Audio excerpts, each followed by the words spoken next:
Imagine your team gets one of the best recruits it's ever gotten, and the future looks bright for your college basketball program.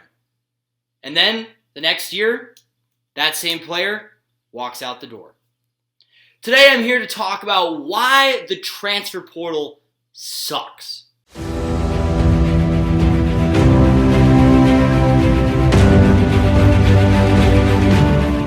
Hello ladies and gentlemen, and welcome back to College Hoops Tonight.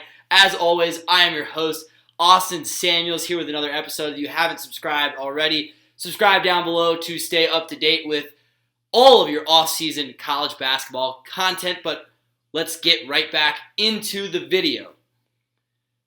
So the transfer portal sucks. I probably am not the first one to say that to you. But here's the reality of things, people. College basketball is beginning to look more and more like the NBA. How do you say that? Well, the transfer portal has grown out of proportion, first of all. Looking at some stats here. Last year, in 2021, before the 2021 season, 1,740 players entered the transfer portal. This year, that number is expected to be over 2,300. And that's honestly a pretty modest projection. It could be over 2,500 players entering the transfer portal. So there are a couple reasons that I want to talk about why this is bad for college basketball. The first one is it leads to zero continuity, right? It's impossible to build anything in your program with a constant revolving door of players. Yes, players transfer in and out of schools. So you're saying, oh, Austin, your team loses a player, they can just get another transfer. Right, but odds are they're only going to be there for a year or two, and they're not going to actually allow you to build anything. It's impossible with this new wave to build, legitimate team chemistry, a team tradition as a program, relationship with your school and community, and then just a reputation as a program as well. It's impossible to build one with the way things are going. I really, really believe that. And as a college student myself, I'm a student at Washington State University. It's really hard to feel connected to the players when they just, they're in and out, right? I mean, I'm gonna make another video about that another time, but it's really hard to feel connected to these players. The second reason that this is bad for college basketball is because it gives all of the power to the players. Don't get me wrong.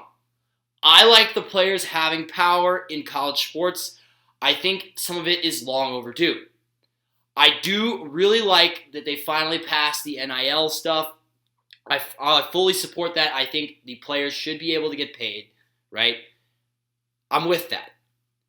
However, with the new transfer rules, I believe that it makes college basketball more like the NBA, where you can just go to a super team if you don't like the way things are at your current school, right? I mean, there are so many factors nowadays that it seems like if a player doesn't have perfect, they're going to just walk out the door. I mean, if a player doesn't get enough playing time as a freshman at a big program, they're gone, out the door, right? Don't get enough shots, not enough bigger role in an offense, out the door, transferring. They don't have a great relationship with the coach right away. They don't absolutely love their coach right away. Boom, out the door. I mean, if everybody in town doesn't treat them like a hero, like they are, this outstanding player and that they should be treated with respect. And I mean, well, of course they should be treated with respect, but like a king, treated like a king. Boom, out the door. So many little things cause the players to just get up and go. And I think that gives the players too much power in these circumstances. They signed with these schools for 4 years, and I just don't think these commitments are legitimate anymore.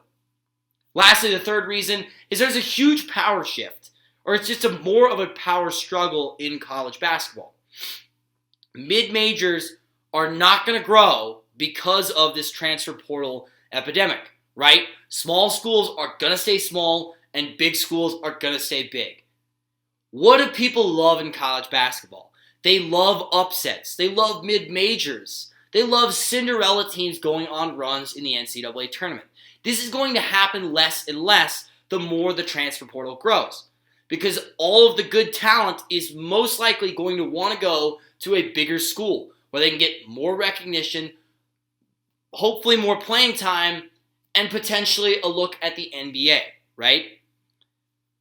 Players aren't committed to making their schools great anymore. We're going to see less and less great mid-majors as the years go on.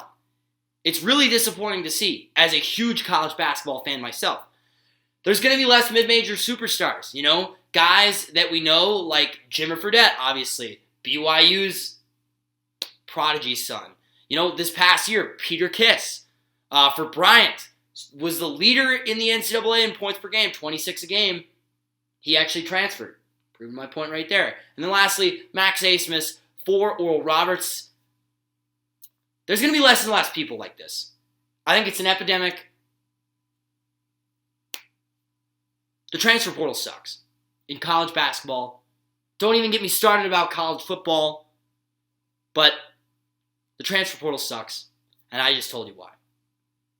Thank you guys so much for watching. If you made it this far, really appreciate it. Trying to grow the channel here in the off season. Really going to try and pound out some videos with off-season content. If you have any suggestions for videos for me to do, I've already got a couple lined up. But if you have any more suggestions, put it down in the comment section below. That would be awesome.